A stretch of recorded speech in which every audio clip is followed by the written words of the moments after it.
Bonjour et bienvenue dans Rendez-vous Divin. Aujourd'hui, j'ai la joie d'accueillir Alejandro Aaron González. C'est ça? C'est ça. Leader du groupe Louange Latine. Je l'ai bien fait? Absolument. Ah, c'est pas évident Perfect. d'avoir la bonne sonorité. Eric, Muy bien. Eric, muy bien, muy bien. On est vraiment dans la joie d'accueillir nos amis qui sont d'origine chilienne Absolument. et qui vivent en France depuis maintenant quelques années. Oui, c'est vrai. Depuis combien de temps, dis-nous? Alors moi, c'est depuis l'année 98. Leandro, Voilà. Voilà, moi c'est 2001. Eric, en 2001. Toi, tu arrives en 98, c'est la grande effervescence en France. Absolument. J'arrive au bon moment. Au bon moment. Le moment adéquat, le moment exact. Et un, et deux. Et 3-0.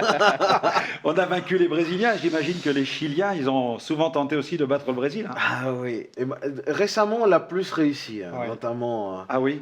dans les deux dernières Copa América. Oui. Ils ont peut-être faibli un petit peu au niveau, non? Ou c'est les Chiliens qui On va dire qu'il y a progressent? toujours on dirait un problème psychologique des Chiliens, c'est que dès qu'on arrive devant les Brésiliens, ça devient dur. Même C'est un petit peu maintenant, la bête noire. ouais, c'est ça. Mais non, en fait, le niveau, il s'est nettement amélioré quand même. Oui, Ah oui, oui, c'est largement. Mais là, on aime le foot, hein, on va pas se Oui, mentir. On c'est aime le sûr. foot. Hein. Et vous qui nous regardez, je suis sûr que vous êtes là. Allez les gars, parlez-nous du PSG. Parlez-nous de l'OM. C'est des Parisiens, parlez-nous du PSG. Non, on n'est pas là pour parler des dieux du stade. Non. On n'est pas là pour parler du dieu du football. Non Parce plus. que pour nous, le football, c'est vrai que c'est pas un dieu du tout. Non. C'est un plaisir parce que c'est Voilà. un sport qui réunit tellement de culture et qui permet aux gens d'avoir un peu de joie dans leur vie. C'est ça. Mais nous, on va parler d'une joie qui est bien plus intense. Hein. Surpasse tout. Ouais, c'est la joie de l'éternel. Exactement. Néhémie chapitre 8, verset 10, la joie de l'éternel sera ma votre force. Ouais. Ah oui, parce que vous êtes à la tête, vous êtes les moteurs, même si c'est le Seigneur qui est au centre, hein, on Tout est à fait. d'accord, de Louange Latine, qui est un Exactement. ministère dévoué à la célébration. Exactement. Avec Alejandro, qui est Oui. notre troisième frère. Qui n'est pas là. C'est familial alors. Hein. C'est familial. Après, non, c'est pas que famille, mais c'est vrai que c'est là que ça a commencé. Ça a commencé avec donc, les trois frères. On s'est réunis pour faire de la louange ensemble et on a mis notre touche latine et ça a plu et ça a pris après De au fur et à l'ampleur. mesure. Ouais, ouais. On a beaucoup bossé par la suite et on a vu que Dieu ouvrait des portes. Oui. Et avant de vivre tout cela, bien, Oui. tout commence pour vous dans un magnifique pays, Oui, ça commence au Chili. Alors, donc, le Chili. Moi, je suis né en 85 et je grandis au Chili jusqu'à l'âge de mes 12 ans. Mm. Et quand Tu es chrétien dans une famille chrétienne? Comment ça se passe? Absolument. Mes parents sont chrétiens, mon grand-père est pasteur, D'accord. mon arrière-grand-père était Aussi. pasteur. Donc vraiment, la présence chrétienne était vraiment importante. Sauf que c'est pas pour autant, c'est pas parce qu'une voiture, enfin, parce qu'on est dans un garage qu'on est une voiture. C'est pas parce qu'on est dans une famille chrétienne Ouais. qu'on est forcément chrétien. Ouais. Suivre Jésus, être disciple de Jésus, représente vraiment une décision personnelle. Ouais. Et j'ai vécu une expérience et c'est là où j'ai Là, un décidé compte de... personnel où on est de nouveau. Ouais, la nouvelle naissance. C'est ça. Exact. Une vraie transformation. Mhm. Et ça se passe à l'école. À l'école, tu vis des moments un peu difficiles. Exact. Pourquoi? En fait, j'arrive en France, déjà je parle pas un mot de français et j'ai vécu beaucoup de moqueries, beaucoup de moqueries. Et j'étais vraiment un jour énervé, fatigué et je me suis battu et après ça, il y a encore une autre bagarre, mais cette bagarre va mal tourner Ah oui. et on va me tabasser. On va me tabasser violemment jusqu'à qu'une personne a dû arrêter mon agresseur parce que il y allait avec vraiment beaucoup de violence. C'était J'étais par terre. où? C'était à la sortie du collège. J'étais au D'accord. collège, à la sortie du collège. Et j'étais vraiment traumatisé. Je suis rentré à la maison comme j'ai pu et là j'explique la situation. C'était une agression raciste? Non, pas spécialement. Non, c'était gratuit. C'était une question de montrer qu'il y avait quelqu'un de plus fort en fait. Ah oui. Parce que là, on habitait, c'était vraiment en banlieue. C'était un quartier, oui. Oui, voilà, donc du coup, il y a vraiment cette atmosphère de délinquance. Toujours qui est le plus fort. Oui, et puis exact. c'était dans les temps aussi où les nouveaux présidents étaient élus, donc du coup, il y avait aussi pas mal de pagailles qui se faisaient dans, Ah ouais, à dans ce la point-là. ville. Oui, Ouais, oui, oui. c'était On se ça. rend pas La compte. ville était connue, était en tout cas. Et du coup, en Pas bien fait, réputé, je rentre et là, en fait, je rentre et je veux plus sortir. Parce que cette agression laisse des traces. Exact. Et j'ai dû même aller au commissariat, porter plainte, etc. Et effectivement, là, je rentre dans quelque chose que je n'avais jamais expérimenté. Je commence à avoir peur de tout. Ah oui. Ça devient terrible. Oh, il y a un traumatisme. Exact. Et je pensais que ça allait durer un instant, mais en fait, ça restait, quoi. Ah oui. Et j'osais plus sortir. Moi, j'aimais beaucoup jouer au foot, par exemple. Ouais. Là, on m'a invité, je sortais pas. Ah ouais. Quand on me disait, va prendre le pain, Tu restais choqué. je regardais partout. J'avais l'impression que tout le monde voulait Ouais, m'agresser et voulait me frapper, quoi. Et donc, Et qu'est-ce qui va se passer bah, pour, ce qui pour va que tu sortes de cette prison dans laquelle tu es en train de t'enfermer et finalement tu t'y enfermes tout seul, tu y restes. Exact. Et comment tu vas sortir de là? En fait, ce qui va se passer, c'est que je vais aller, comme chaque semaine d'ailleurs, dans un groupe de maison, dans une réunion de maison, Mhm. de l'église de mon grand-père d'ailleurs. On a une réunion et dès que je rentre dans cette réunion, on commence à chanter et la chanson, en fait, les paroles, la louange va me toucher. Mhm. Et c'est comme si ça prenait du sens. C'est comme si pour la Ouais. première fois, ce que les textes disaient avait une portée sur moi. Et je commence à être saisi d'une puissance, quelque chose d'extrêmement fort et ça s'exprime par le pleur. Mhm. Et je commence à pleurer, et les heures passent, le moment passe, la réunion s'arrête, je rentre, je pleure, je pleure, je pleure. Et ce qui est étonnant, c'est que je ne pleure pas de tristesse. Je pleure vraiment de joie. Mhm. J'étais saisi, tout ce qui était donné, c'était comme de la nourriture pour moi. Et j'avalais ça, mais avec une aisance. Et Ça va être déterminant pour ton ministère finalement. ça va être très très fort. Quand pour on mon ministère. regarde de plus près à l'histoire de louange latine et des effets que produisent louange latine aujourd'hui dans des églises, tu pourras nous en parler dans quelques instants, Il faut ça, on comprend que la base, il y a une guérison aussi au travers de la louange et de la présence de Dieu. il faut savoir aussi que moi, avec mes parents, on était encore au Chili à cet instant-là. Oui. Du coup, tout ce qu'il avait vécu, mes parents n'étaient pas présents. Ok. Ah Donc, oui. on ressentait encore plus de la solitude et ainsi de suite. Mm. Donc, du coup, tout ça, ça a fait que, bon, du coup, il a eu tout ce... Ne penses-tu pas que le Seigneur rencontre. t'avait mis à part justement, loin de ta famille, Je au pense que travers c'était plutôt d'une ça, ouais, épreuve effectivement. tellement insoutenable que Dieu a opéré quelque chose en toi pour révéler un ministère? La Bible dit que Dieu est souverain. Mm. Et si Dieu est souverain, ça veut dire qu'il a le contrôle sur tout. Mm. Et même si la souffrance peut paraître hyper grande comme le moment que je vivais, je crois que Dieu contrôlait absolument tout et effectivement savait que j'avais besoin de ça. J'avais besoin de sortir de mon contexte très protecteur de mes parents où tout allait bien, parfaitement. Et j'avais besoin d'être confronté à quelque chose aussi pour réaliser ma dépendance, mon besoin de Dieu. Mm. C'était très important. Quand je me suis tourné vers Dieu, j'ai commencé à développer une vraie relation. Je me suis plus jamais senti seul. Et ça, c'est très important. Parce que l'un des plus grands mal aujourd'hui que je crois dans la société, c'est la peur. Et cette peur-là, c'est parce qu'en nous, il y a un besoin de Dieu. Dieu nous a créés avec ce besoin de lui. Une place pour le Père, pour Papa. Et là, j'avais expérimenté ça. Et au travers de la joie, au travers de cette expression, effectivement, ça rejoint bien mon ministère aujourd'hui, effectivement. Oui. Parce que quand on célèbre Dieu, on célèbre pour Dieu. On adore le Seigneur, mais on se fait aussi du bien à soi. Alors que quand on exerce un ministère, on l'exerce pour les autres. Oui. Et le chemin par lequel tu es passé, eh bien, Dieu s'en est servi pour justement te donner cette stature d'un ministère d'adorateur qui va être une bénédiction et qui l'est déjà aujourd'hui pour tous ceux qui viennent t'écouter. Parce que quand tout va bien et qu'on loue le Seigneur, c'est relativement facile. Mais comme toi, quand on passe par une profonde dépression, on se rend compte que sans l'aide de Dieu, comment peut-on louer le Seigneur? Exact. Et là, tu vis une visitation. Exact. En fait, il y a des blessures, il y a des choses que même les médecins ne pourront pas résoudre. Ouais. Il y a des choses qui sont beaucoup trop Je profondes. le savais là à ce Sont moment-là. beaucoup trop complexes. Mm. Et là, oui, j'aurais beau aller voir les médecins, j'aurais beau avoir mes parents qui soient arrivés, même en France. Ça n'aurait pas réglé la chose. Non, parce que c'était une peur profonde. Ouais. C'était un mal, un dégât qui était enfoui en moi. Mm. Et je crois vraiment qu'il y a une œuvre qui peut être simplement faite et seulement faite par Dieu. Ouais. Et là, je l'avais vécu et depuis là, effectivement, toute ma vie a changé. Ça ne veut pas dire que je n'ai pas commis des erreurs par la suite ou que je suis devenu un être Parfait. parfait, mais ça veut simplement dire que si un jour je me suis éloigné, Dieu m'a toujours rappelé. Ouais. Et ma place a toujours été auprès de Dieu. Et aujourd'hui, servir Dieu, ce n'est pas une responsabilité, une tâche, c'est un honneur en fait. Ouais, et puis on exerce son ministère pour les autres. Exact. Donc, du fait que tu es sorti de cette souffrance et qu'aujourd'hui tu conduis le peuple à célébrer le Seigneur, tu es capable de le conduire vers cette guérison dont il a besoin. Parce que face à toi, tu es face à une foule de gens qui ont tous leur situation, parfois certains de grandes souffrances. Et tu vois des choses se produire. Exact. Alors, justement, au niveau de l'équipe, il y a différents ministères qui se lèvent. Il y a des sensibilités différentes au prophétique, au miraculeux, effectivement.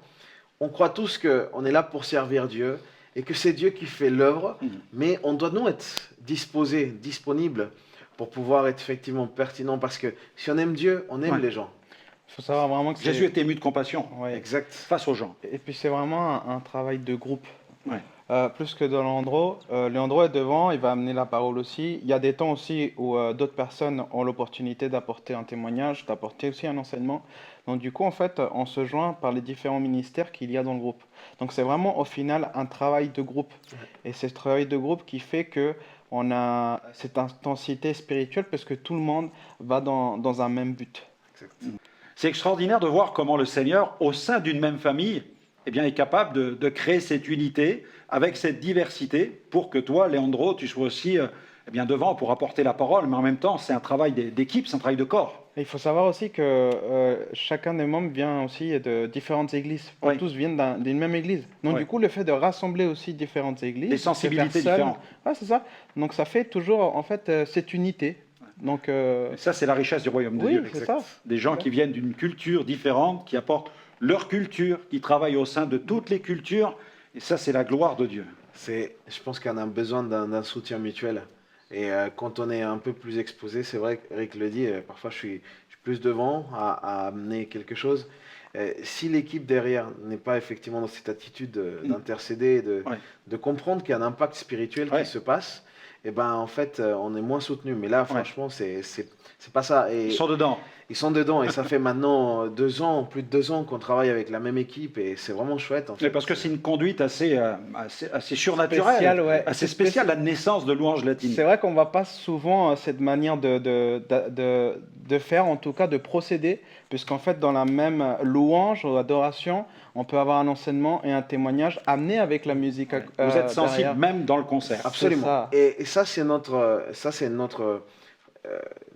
c'est un besoin. On a vraiment besoin d'être sensible. Si on sent on n'est pas sensible, si on sent qu'il n'y a pas l'œuvre du Saint-Esprit qui est en train de se faire, et ben pour nous, ça n'a pas beaucoup de sens en fait. Et puis cette création, cette naissance du groupe, c'est un peu malgré vous.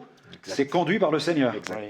Comment C'est ça se vraiment- passe Alors, Comment ça s'est passé Alors, étonnant, c'est étonnant parce que tu parlais, on peut parler peut-être de Marcos Witt, tu vois, Marcos Witt, nous on regardait les concerts de Marcos oui. Witt quand on était enfant, on écoutait ses albums, mais à répéter, répéter, Ouais, répéter. ouais. Et quand on regardait les images, on se disait, waouh, c'est un truc de fou, ce qui se passe là. Et on sentait la présence de Dieu. Quand il chantait, il y avait quelque chose dans l'atmosphère, tu vois. Et non, ça nous faisait rêver, en fait. Ouais. Et on se les disait pas forcément avec Alejandro. Ça mon vous a autre frère. inspiré. Et en fait, ça, c'est. Dieu déposait déjà là quelque chose dans nos cœurs. Sauf que c'était vraiment pas à nous de le provoquer ou à nous de. Il fallait que nous, on soit juste Ouais. dans les temps de Dieu, dans la volonté de Dieu. Ouais. Et puis c'est étonnant parce qu'on a toujours été dans des églises de maison, Ouais. plus que des églises... Pas forcément des grandes églises. voilà. C'est c'est beaucoup ça. des églises, oui, des Exact. familiales. Oui, oui. c'est Exact. ça. Et donc, se dire aujourd'hui qu'on tourne sur différentes églises en France qui peuvent Des être événements super importants. Ouais, des événements énormes où Ouais. il y a énormément de gens ou peu de gens. Voilà, on est étonné. Après, c'est vrai que dans notre famille, par exemple, notre grand-père a pu faire plusieurs voyages missionnaires. Et des fois, il nous a amenés avec eux et avec lui, et ça a été vraiment bénéfique. Et on a vu vraiment que Dieu agissait à travers de chaque personne dans notre famille, quoi. C'est le ministère itinérant. Ouais, Ouais. Eh c'est oui. ça. Eh bien, écoutez, les gars, moi, je vous propose qu'on marque une pause parce que ceux qui nous écoutent, je suis sûr qu'ils aimeraient entendre eh bien, louange latine. On vous propose d'écouter ce chant intitulé Pour me sauver. Pour me sauver. Et on se retrouve dans quelques instants.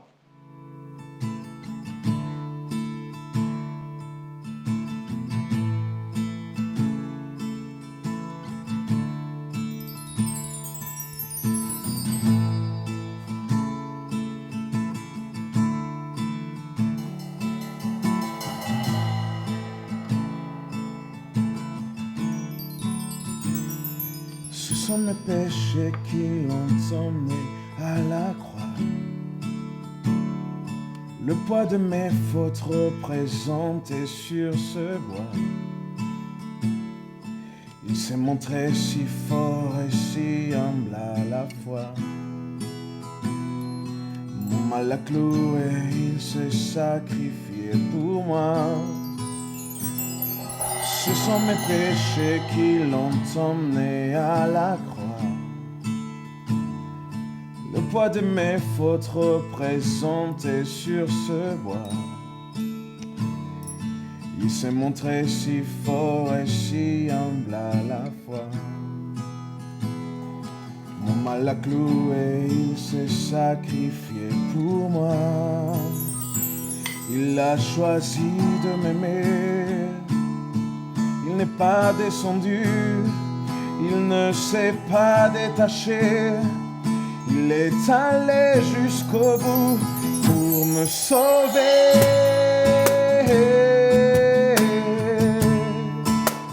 Pour me sauver.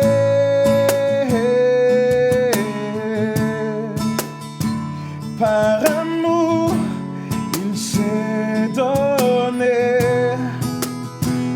Avec puissance, il est ressuscité pour me sauver.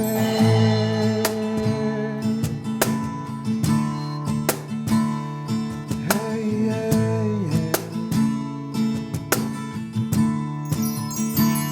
Ce sont mes péchés qui l'ont emmené à la croix. Le poids de mes fautes représenté sur ce bois. Il s'est montré si fort et si humble à la fois. Mon mal a cloué, il s'est sacrifié pour moi. Ce sont mes péchés qui l'ont emmené à la croix.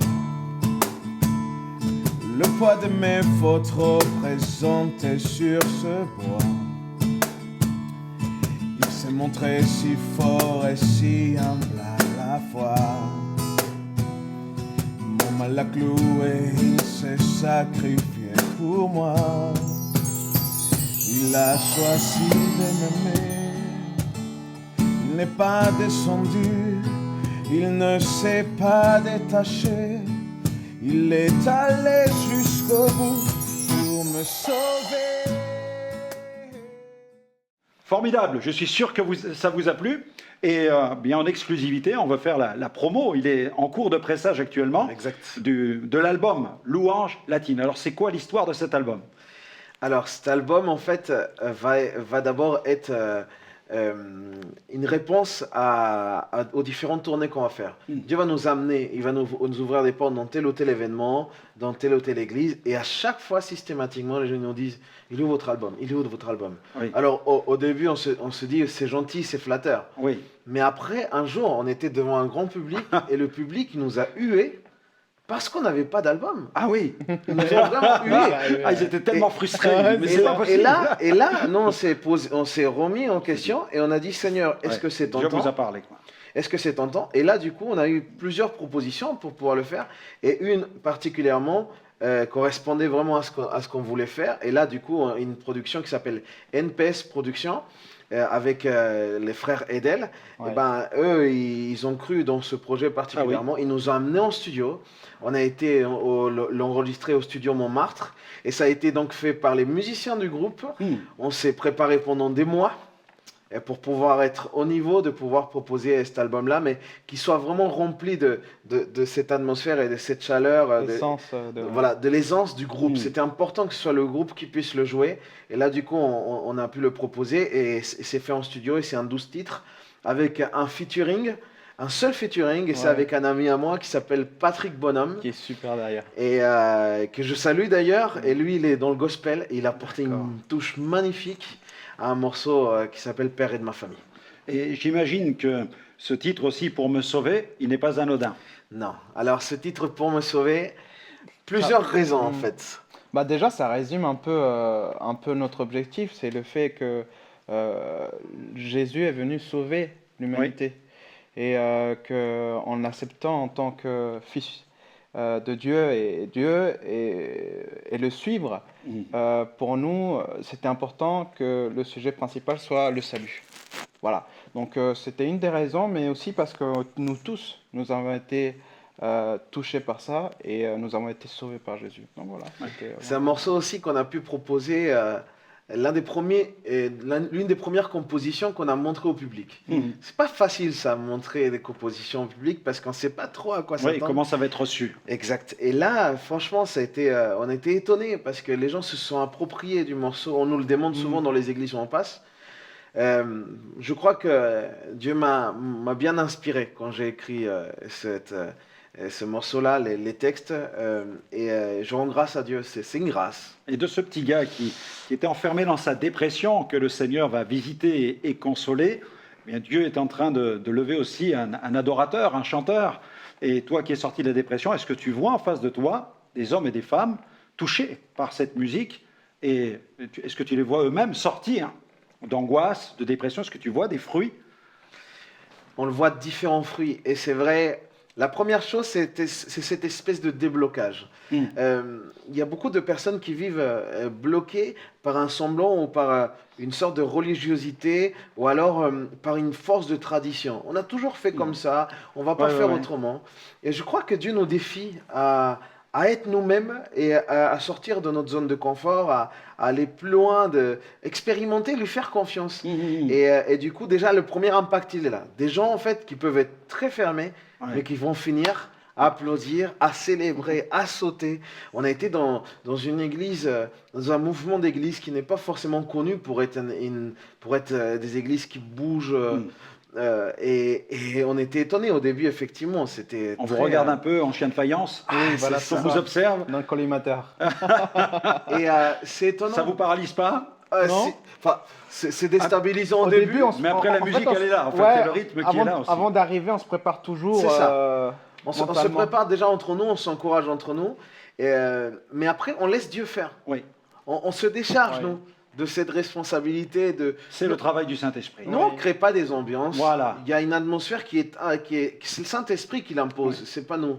Et du coup, en fait, à la fin de cette réunion, de ce culte, il y a c'était une église qui marchait avec des anciens. Et un des anciens qui vient nous voir en pleurant. Et cet ancien, il nous dit, ça fait 10 ans que je rêve de voir mon église se réjouir comme ça. Ah oui. Un ancien dans l'église qui prie, ça fait 10 ans du coup, là on se dit, ça a du sens. Alors bien des églises en Amérique du Sud, en Amérique centrale ont été transformées, ils ont vécu avec l'impulsion du ministère de Marcos Witt et de bien d'autres chantent un temps de restauration, de visitation. Est-ce que tu penses que quelque chose, une vague comme celle-ci pourrait aussi visiter la francophonie? Absolument, moi je crois vraiment que Dieu veut réveiller ce pays, et dans tous les sens, autant dans la parole, autant dans les miracles, mais autant aussi dans la louange, et c'est nécessaire, on en a besoin de rentrer dans cette liberté, dans cette dépendance, dans cette folie, donc quelque part, il y a quelque chose de non maîtrisable. De spontané. Exact. Et justement, parlons du spontané. Le spontané requiert un grand pas de foi, requiert une grande sensibilité. Puis un cœur d'enfant peut-être. Exact. Et du coup, nous en tout cas, on persévère dans ça. Et d'ailleurs, dans les week-ends qu'on va faire dans les églises, généralement, on fait un concert type évangélisation le samedi soir, mais le dimanche matin, on se dédie à essayer d'édifier l'église au travers de notre ministère. Et là, on a des moments comme ça spontanés, on a des moments où on rentre dans le prophétique, on a des moments selon la liberté aussi qu'on nous laisse dans les églises, on va vraiment pouvoir exprimer des choses qui sont simplement partie de réveil. C'est pas vraiment le réveil, parce que le réveil ne peut pas dépendre simplement d'une personne. Oui. Exactement. Les dons du Saint-Esprit, ce sont des souffles. Oui, c'est ça. Le plus impactant, c'est qu'on a eu plusieurs occasions où nous avons été un départ à nouveau ou une page tournée pour l'Église. On était allé. Et ça, c'est on vit des saisons, des transitions pour les églises. Oui, le Saint-Esprit, c'est un allume-feu. Oui, soyons remplis du Saint-Esprit. C'est étonnant et ça nous touche énormément parce que c'est là qu'on voit la réponse à la mission qu'on accomplit. Parce que ce qui était un groupe avant juste de louange, s'est transformé dans un ministère. Et Mm. nous savons qu'un ministère devient une mission, une responsabilité que nous devons tenir. Et donc, du coup, on prend les choses autrement, puisque comme c'est une responsabilité, nous devons faire attention à ce qu'on fait. On doit être attentif à ce qu'on fait. On doit suivre cette Être vision. sensible, oui. Ouais. Mais surtout quand on travaille en équipe, Absolument. bien sûr. Absolument. Chacun dépend de l'autre et le témoignage des uns et des autres est extrêmement important. Oui. Ouais. Ah oui. Il faut veiller à ça. Mais personne n'est parfait. Du coup, on a besoin Ouais, de se porter les uns les autres. On a besoin de. Et on essaie de travailler dans cette redevabilité. Mhm. Parce qu'on sait. Et puis, quand on commence à toucher des grands publics, tu as pu le vivre aussi dans toutes ces campagnes, il y a des attaques. Il y a Ouais. des choses qui veulent nous. Il y a un prix à payer. Exact. Et du coup, ça, Dieu aussi nous fait grâce. Il y a vraiment des personnes qui ont à cœur de pouvoir nous aider dans l'intercession. Mhm. Et ça, c'est nécessaire. On a vraiment besoin d'encore plus de personnes qui nous appuient dans ce sens-là. Et alors, comment on peut vous rejoindre? Comment on peut vous aider? Comment on peut prier pour vous? Est-ce qu'il y a une adresse particulière, un site internet? Oui, il y aura bientôt un site internet dû à que l'album va bientôt sortir. D'accord. Du coup, il y aura un Lui, il est en site cours de pressage. Exactement. Il est D'ici déjà en quelques cours de semaines, c'est pressage, ouais. disponible. Exact. C'est ça. Et donc, du coup, le site va être disponible, mais aussi la page Facebook dans D'accord. laquelle vous pouvez nous suivre, nous appuyer, faire des j'aime, contacter. commenter. C'est quoi le nom? Louange latine. Louange latine, donc Voilà, c'est sur facile. Facebook. Il faut noter Louange latine sur Facebook et on vous trouve. C'est On ça. trouve vos prénoms quelque part. C'est ça. Oui, oui, il y a la présentation, on voit On vous qui reconnaît, joue hein. quoi. Oui. Et on Il y a met pas- toujours. il y a plusieurs louanges latines, non? Non, Les seuls? on est les seuls, je crois. Bon. On est les seuls. Et on met les photos, les gens pourront donc prier pour les C'est différents formidable, événements. Comment prier pour nous? Je pense que prier pour nous pour qu'on soit toujours pertinent là où on va. Mhm. On veut vraiment être pertinent, on veut être au service des églises et non pas que les églises nous servent. Oui. On veut vraiment être là, pertinent pour les églises. Mm. Et puis voilà, pour que vraiment on soit aussi dans cette dimension de foi, qu'on puisse faire à chaque fois confiance à Dieu. Parce que les choses qu'on vit aujourd'hui étaient tellement, pour nous, semblaient tellement irréalisables qu'aujourd'hui, les vivre, on se dit, il nous a fallu de la foi, il nous a fallu aussi que Dieu nous confronte, Mm. que Dieu nous défie. Et c'était bien, ça a été bien de faire ça. Eh bien, écoutez, merci d'être venu dans notre émission Rendez-vous divin. Et je veux finir, clore, en citant ce verset qui est pour Mon toi verset un des versets préféré. les plus importants, Jérémie Yes. 29, 11. Je connais, moi, les desseins que j'ai formés à votre sujet, oracle de l'Éternel, desseins de paix. Écoutez bien ça, chers amis, desseins de paix et non de malheur, afin de vous donner un avenir fait d'espérance. Amen. Merci d'être venu nous voir, Eric, Merci Léandro. beaucoup. Nous penserons bien à vous dans la prière et surtout, tenez-nous informés et tenez bien informés tous ceux qui vous suivent sur les réseaux sociaux de cette sortie imminente de Louange latine pour me sauver. Je suis sûr que l'atmosphère chez vous ne sera plus jamais la même, et ni même dans votre église. Alors à très bientôt dans une prochaine émission. Que Dieu vous bénisse.